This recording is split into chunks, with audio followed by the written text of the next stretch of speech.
Bueno, y seguimos en La Verdad de la Milanesa, seguimos aquí en el último bloque de nuestro programa y estoy con Cristian Martínez, con el profesor Cristian Martínez, que ya es parte de este programa.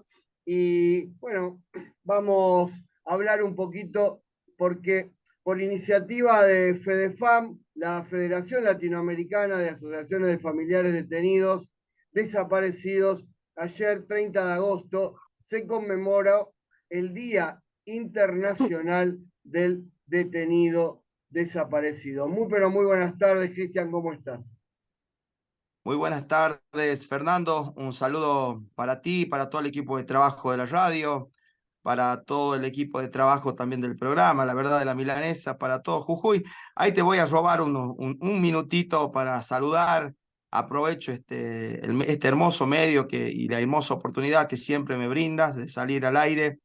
Un saludo para el tío Daniel, para la tía Miriam y para el primo Facu, que están en Jujuy. Y un saludo también acá para toda la familia, para mi mamá Juana, para mi esposa Ada. Y bueno, y para todos aquellos amigos que nos escuchan, ¿no? Y nos siguen en las redes sociales y al aire, ¿no? Así que bueno, te quería robar ese pedacito para saludar. Nunca saludo, después me reprochan que nunca los saludo.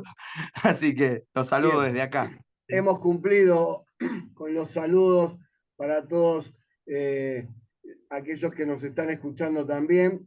Y bueno, una fecha importante, ¿no? No solamente para Argentina, sino para toda Latinoamérica, ¿no? Porque constituye un aporte al fortalecimiento de la conciencia mundial sobre la persistencia, ¿no? De esta cuestión que algunos todavía niegan, como el tema de las desapariciones, ¿no?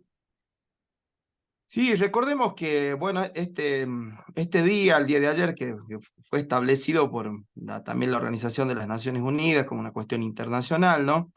Es muy importante tener en cuenta y darle relevancia a estos días, sobre todo por el contenido simbólico, ideológico y por supuesto material también, porque bien lo manifestaste vos. Todavía hay voces en la actualidad que desde ciertas corrientes historiográficas siguen haciendo alusión a que ya me hace acordar, mira, es un recuerdo tan, no porque lo haya vivido, por suerte soy hijo de la democracia, pero las generaciones que vivieron en un sistema político autocrático, como fue en la década del 70 en la Argentina, debe recordar muy bien, ¿no? Las palabras de Jorge Rafael Videla diciendo desaparecido, dice, es una entidad, no está, no se sabe dónde está.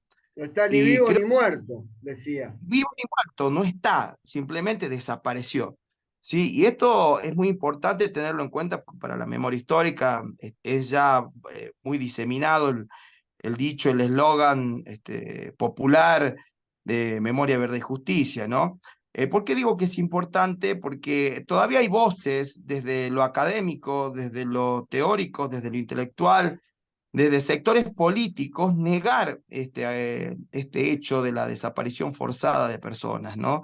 Durante el proceso de dictadura militar, el último proceso de reorganización nacional en la Argentina, así como se autodenominó en su proclama, proceso de reorganización nacional, en donde las tres fuerzas en plena junta militar decidieron asaltar el poder y bueno, establecer la primera gran oleada bajo un régimen autocrático, es decir, dictatorial, la primera oleada neoliberal en Argentina, ¿no?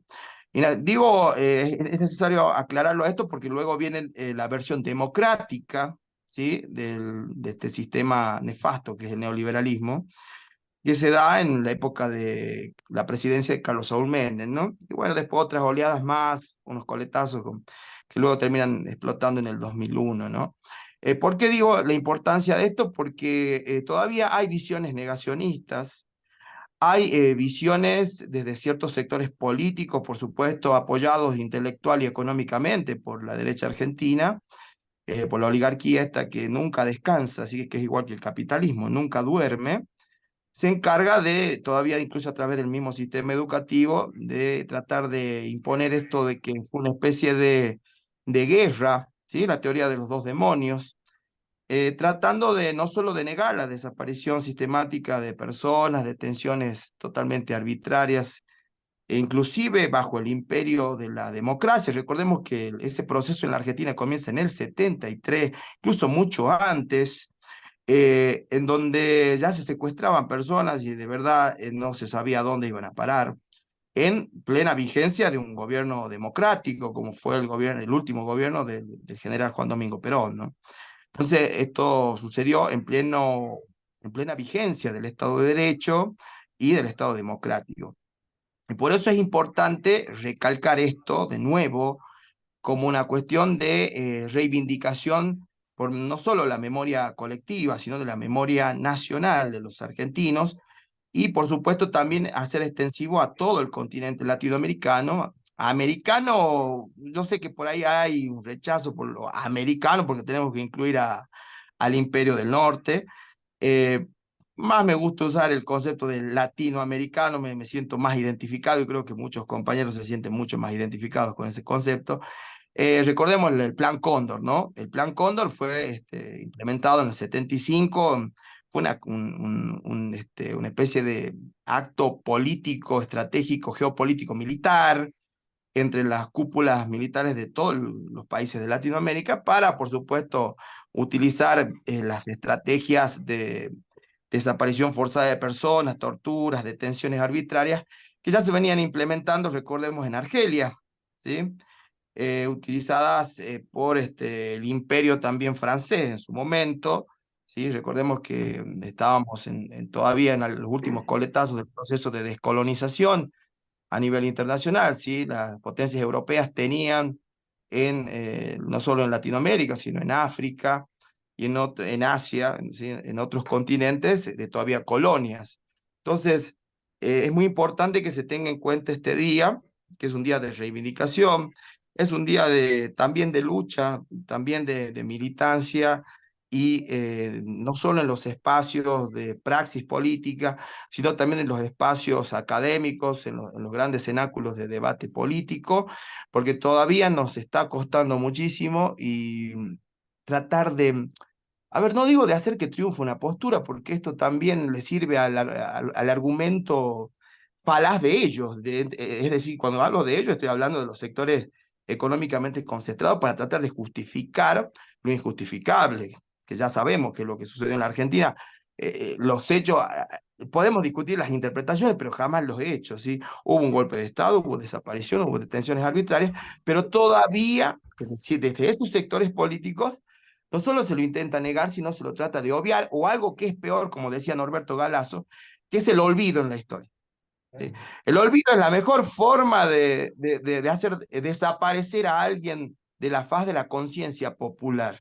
¿Sí? Nos olvidamos, de repente nos olvidamos que pasó, nos olvidamos que existió, y es necesario crear una nueva versión. ¿Sí? Entonces, estos adulones intelectualoides vienen de nuevo a adular viejas posturas que ya han, por lo menos desde nuestra visión nacional y popular, han venido a querer provocar de nuevo un desastre en la conciencia, y bueno, para eso estamos nosotros, creo, y también tu rol muy importante desde los medios de comunicación, Fernando, para poner de nuevo en la mesa de discusión que no es como ellos dicen que sucedió, ¿no? No es la versión, esta es la teoría de los dos demonios, de que estábamos en un proceso de guerra contra un enemigo internacional y que era que es necesario que el Estado intervenga, cuando sabemos muy bien que una de las responsabilidades primigenias, indelegables del Estado, es proteger la libertad, la vida y la integridad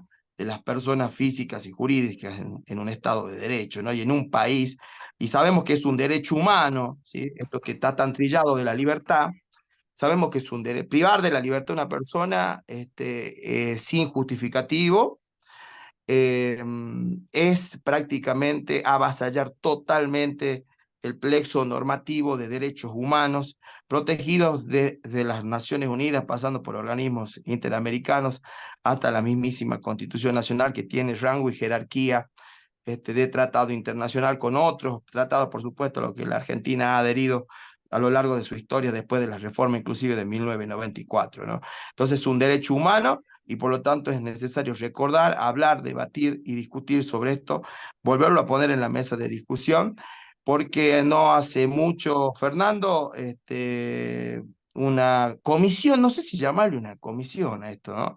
Un grupo, yo le diría de indefendibles, ¿no? Porque ¿cómo se puede defender una cosa así en plena vigencia del Estado de Derecho y la democracia? Un grupo de diputados, legisladores, ¿sí? Que fueron a Bueno, visitar. recordemos, Cristian, no solo la visita, ¿no?, de los diputados de La Libertad Avanza al penal a ver a los genocidas, sino el posteo que había hecho la vicepresidenta de la Nación en el Día de la Memoria, ¿no?, cuando ella hizo foco en que había que tener una reparación de las víctimas del terrorismo, asociando primero que no habían sido 30.000, con el hashtag no fueron 30.000, ¿no? Sí. Volviendo a refutar la cifra de desaparecidos, que ya lo había hecho Mauricio Macri, ¿no? Y muchísimos integrantes del PRO. Luego siguieron los de la Libertad Avanza, pero también, bueno, obviamente lo ha hecho la vicepresidenta de la Nación y el presidente Javier Milei, cuando de alguna manera, como vos decías, ¿no?, instalan la teoría de los dos demonios, pero con la diferencia de que los desaparecidos, más allá de que si eran o no terroristas, no pudieron tener la posibilidad de un juicio, ¿no? Porque si eran terroristas, tenían que enjuiciarlo e ir presos de por vida o la cantidad de años que les diera los jueces. Pero no tuvieron esa posibilidad, sino que no solamente los mataron, sino que desaparecieron su cuerpo y no le dieron la posibilidad a sus familiares, amigos y conocidos de poder despedirse. Nunca.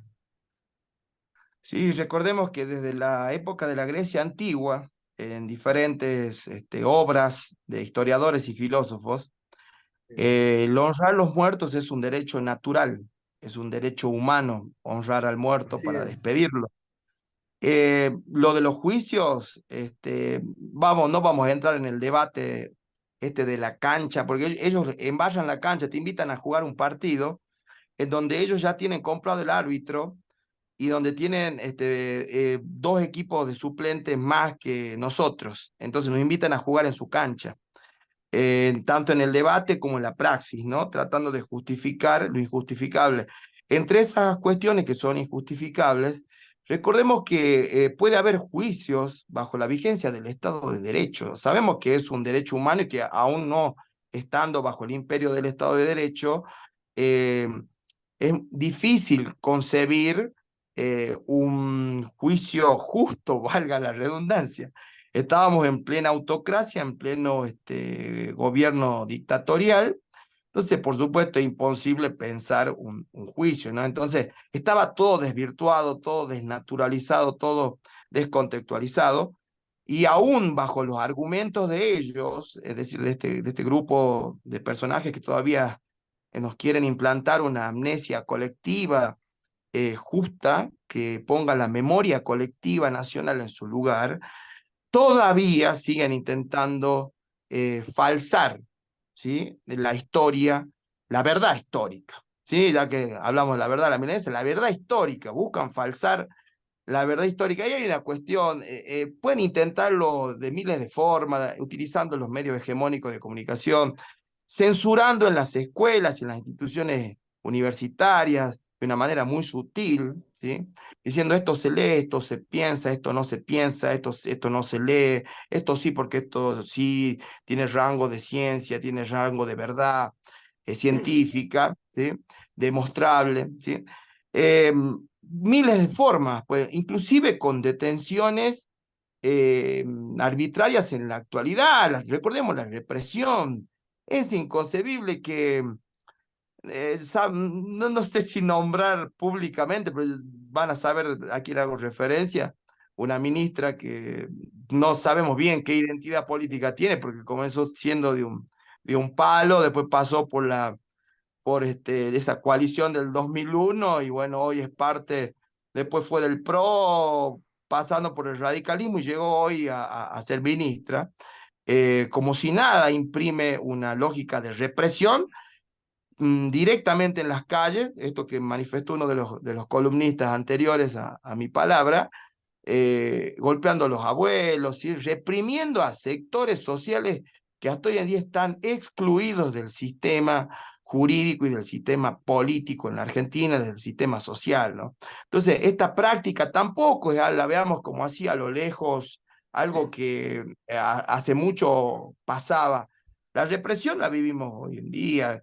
Que un acto genocida más grande que vos lo dijiste al comienzo del programa, de que cuántos chicos tenemos que no cenan, que como dice, alargan el mate, ¿sí? Más Porque no de, hay comida de más noche. de 1 millón, claro, más de 1,5 millones comen salteado, según la UNICEF, y que no es kirchnerista ni peronista, y 1 millón de niños que no pueden cenar, se van a dormir sin cenar. Y también tantos abuelos, ¿no? Y abuelas que tampoco pueden cenar. Por supuesto, creo que cada uno lo vivimos en carne propia, no solo, a ver, no solo el aparato represivo del Estado, ¿sí? Sus fuerzas de seguridad, y no solo el aparato político del Estado a través de agentes encubiertos que también maneja el Estado, y que esto se debatió hace poco, y el gobierno está un poco enojado también porque no le aprobaron los recursos necesarios, Hay sino, un, sí. no, me acordé que hay un hashtag dando vueltas que dice, no es veto, es genocidio. Pero por supuesto, no solo a través de esos distintos instrumentos de represión, de control que tiene el Estado y de represión que tiene el Estado, y obviamente la censura encubierta y disimulada que Uf, siempre está en todo aparato represivo del Estado, sino que a través del manejo de la macro y la microeconomía se generan genocidios como lo que estamos viviendo hoy en la Argentina. O vamos a decir, o qué vamos a entrar a discutir y a relativizar si el derecho a alimentarse y a tener una vida digna es o no es un derecho humano. Por favor, hay sectores que hasta quieren poner en discusión esto, cuando esto ya está asimilado a nivel mundial.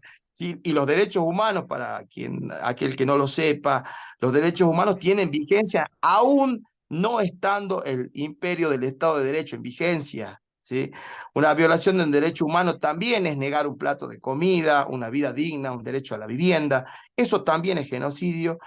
Y ahí también tranquilamente podemos decir, vinculando a esto, ¿no? Y que ahí yo quedé con, como te dije, con ganas de felicitar y de mandarle un cálido abrazo a ese heroico pueblo jujeño por el éxodo, ¿no? Qué acto de heroísmo, ¿sí? El dejar todo, ¿sí? Acá es una mirada, pero a la inversa, no sé si te das cuenta claro, históricamente. sí, sí, Ahora a los argentinos nos falta, no tenemos, alargamos el mate, no tenemos para la cena. ¿Cuántos chicos bajo la línea de la pobreza? ¿Cuántos abuelos? ¿Cuántas familias? En ese momento, la mayoría era gente humilde en esa época en el éxodo jujeño. Aún así, dejaron toda su vida, sus viviendas, su ganado, y en un acto heroico por la patria, por el sentimiento patriótico, ¿sí? Dejaron nada más y nada menos que su hábitat y se fueron a acompañar a ese gran líder político que fue Manuel Belgrano, ¿no? Entonces, no quería dejar pasar esto de saludar a todo el pueblo jujeño por ese acto heroico, ¿no? Por eso también necesitamos recuperar actos heroicos y ser más patriotas, ¿sí? Creo que se puede hacer parte de distintos ámbitos, de distintos espacios, y creo que nosotros estamos llamados a esto que, ¿por qué digo estamos llamados a esto? Porque hemos tenido la suerte, y yo creo que muchos me van a compartir esto que voy a decir ahora, hemos tenido la suerte, el acompañamiento familiar y el esfuerzo de toda una comunidad que paga sus impuestos y contribuye al sostenimiento de la educación pública en la Argentina. Hemos tenido la posibilidad de formarnos desde el jardín hasta la universidad en instituciones estatales y públicas, ¿sí? Algo que ningún salvo algunos ejemplos aislados, podemos hablar, pero la verdad que como la Argentina, yo no encuentro en Latinoamérica un ejemplo tan palpable, ¿sí? Como es el de tener garantizado desde una edad preescolar hasta la universidad, la educación pública, estatal y gratuita, ¿no? Y nos hemos podido formar y lo mínimo que podemos hacer es a través de los medios de comunicación, formar, hacer docencia, educar y traer de nuevo a colación estos debates que en los medios hegemónicos, como bien lo manifestaste vos al comienzo del programa, tratan de desvirtuar, tratan de falsar la verdad. No hay peor cosa y no hay cuestión que indigne más al sentimiento popular y a la honestidad de la memoria colectiva nacional, tratar de falsar algo, tratar de mentir sobre algo que la gente sabe y no solo sabe, porque Gramsci decía, no solo es suficiente con saber, también hay que sentir. Y cuando el corazón lo siente y difícilmente se equivoca, porque el corazón no busca razones.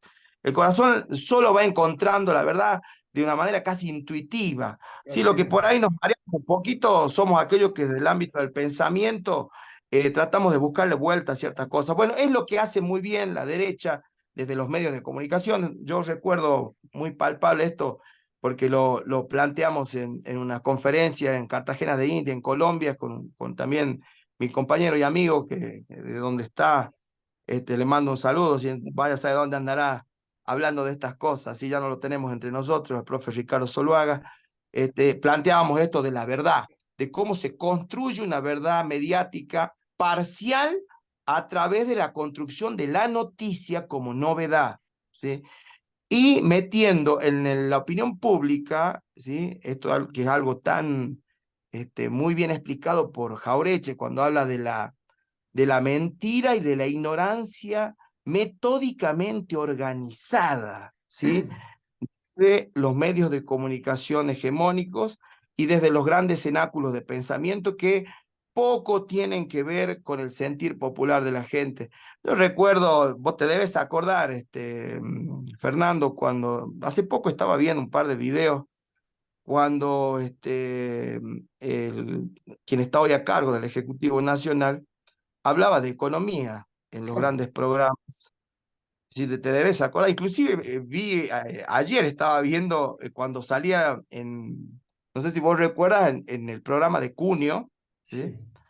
Sí, Y que Cunio no lo podía hacer callar, y lleno de fórmulas bastante rebuscadas de la economía, del análisis macroeconómico y también micro, nos pintó un país interesante, ¿sí? Para muchos sectores, entre comillas lo pongo así, interesante, para muchos sectores angustiados, ¿no? sí, Buscando una salida para este país, ¿no? Y ahí veo varias caras en el debate político de esos programas que decían y lo miraban y subestimaban. No hay peor cosa en la política y en la vida que subestimar, ¿sí? Nadie creía que esto podía ser posible, de que alguien de tamaña incertidumbre política y económica en su accionar y en su discurso podía llegar hoy a capitalizar los resortes de un poder ejecutivo de manera democrática, ¿no? Es importante tener en cuenta que hay que librar, si se quiere, una batalla cultural. No la tenemos ganada, Fernando. No la tenemos. Si no, esto no hubiera sido posible. así es. Vamos a los archivos de los medios de comunicación. Esto no hubiera sido posible. Fue posible porque fue sabiamente organizada la ignorancia Así desde es. los medios de comunicación y, por supuesto, desde un discurso que ya desde los sectores que defendemos, esto de defender los sectores medios y populares, sabíamos que en el fondo nos estaban pintando algo que no es, pero la angustia de no encontrar una salida muchas veces termina cayendo en un proceso de descreimiento y deslegitimación de la mal llamada clase política. Entonces, la clase política, en el caso de este gobierno, por ejemplo, entró con un amplio margen de legitimidad de origen, ¿sí? Y creo que está entrando en un cono de deslegitimación de ejercicio, ¿sí? Lo vemos en el manejo macroeconómico, lo vemos en lo micro, ¿sí?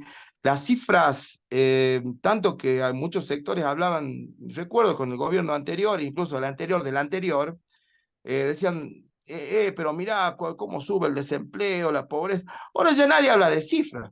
No, Es más, no, nos metieron de la inflación ni hablar, ¿sí? De la inflación ni hablar. Veo muchos sectores, a través de los medios hegemónicos, por supuesto, hablar del romance con Yuyito González nada más. De otras cosas más importantes no se está discutiendo y no se está hablando, ¿no? Hemos vaciado el discurso político, hemos vaciado los espacios de debate intercomunicacional e intercultural entre los sectores políticos. Nos están despolitizando y nosotros de verdad creo que no estamos dimensionando el tamaño daño que le estamos haciendo a ese proceso de formación política que todo ciudadano debe tener para comprometerse desde lo pasivo en voto popular periódicamente cuando hay llamado a elecciones, hasta la militancia activa en los distintos espacios, desde los espacios de un simple centro de estudiantes, en una escuela, pasando por la universidad, hasta un partido político o una organización social, ¿no? También sí. se puede generar, también se puede generar un golpe suave despolitizando a los sectores sociales. Esto lo hemos vivido en Bolivia, lo hemos vivido en un momento también en Paraguay, en Brasil, ¿sí? Se puede generar una especie de un proceso de desestabilización que se nutra de esa despolitización y entrar a un cono de sombras que va a ser ingobernable y bueno, vamos a tener un proceso de crisis realmente aguda que puede venir prácticamente para aquellos que, porque yo sigo insistiendo con esto, ¿no? Muchos me dicen, esto es discutible lo que yo voy a decir ahora, ¿no? Pero lo he visto relativizar esto que voy a decir ahora. Yo todavía creo que bajo ciertas circunstancias es posible la intervención de la fuerza militar, de las Fuerzas Armadas en un proceso político. Yo todavía veo que hay remanentes de politización Cristian, dentro de las fuerzas y del manejo de sí, los sectores has de dado, la inteligencia y contrainteligencia. no, Sí. se nos acabó el programa, ya estamos pasados de tiempo, pero has dado justo en un tema que me gustaría que lo charlemos más en detalle y profundidad el próximo sábado. ¿Qué te parece? El tema latente de la militarización en la Argentina, si es posible o no que Sí. vuelvan los militares al poder, o no sé si al poder, pero muy cercano al poder de la mano de nuestra vicepresidenta, por supuesto, ¿no?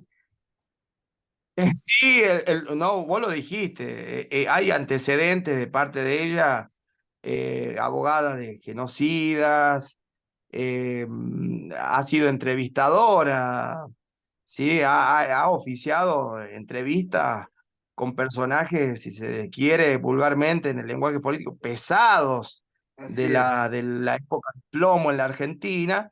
Entonces, no es antojadizo ni es una locura afirmar que en cualquier momento el rol político de las Fuerzas Armadas pueda a llegar a tener un protagonismo que devenga ya directamente en un golpe de Estado directo, ¿no? Y porque golpes suaves o intentos de golpes suaves ya se han sucedido hace unos años atrás en la Argentina, precisamente Ahí de la mano del manejo de la... tenemos, bueno, ahí tenemos tema para el próximo sábado. Te mando un abrazo y bueno, muchas gracias por ser parte ahora importante, ¿no? De la verdad de la milanesa. Bueno, Fer, muchísimas gracias, te agradezco, como siempre, el espacio, este llamado a echar un poco de luz y de debate y de discusión política con sustancia a la comunidad, ¿sí? A todo el NOA y a todos aquellos amigos que nos escuchan en este hermoso espacio de la verdad de la milanesa. Y agradecerte también a vos que hayas tenido la confianza y si se quiere, la predisposición intelectual y la predisposición también, ¿por qué no? Emocional, porque también tiene que, siempre voy a decir yo, esto no es algo mecánico, intelectual, si esto se va por olfato, como se dice, por cariño, por aprecio, también se va dando, ¿no? De encontrarse en el camino de la militancia bajo estos parámetros de lo comunicacional. Así que muchísimas gracias por eso y te mando un abrazo grande y para todos los jujeños. Muchas gracias. Abrazo. Fue Cristian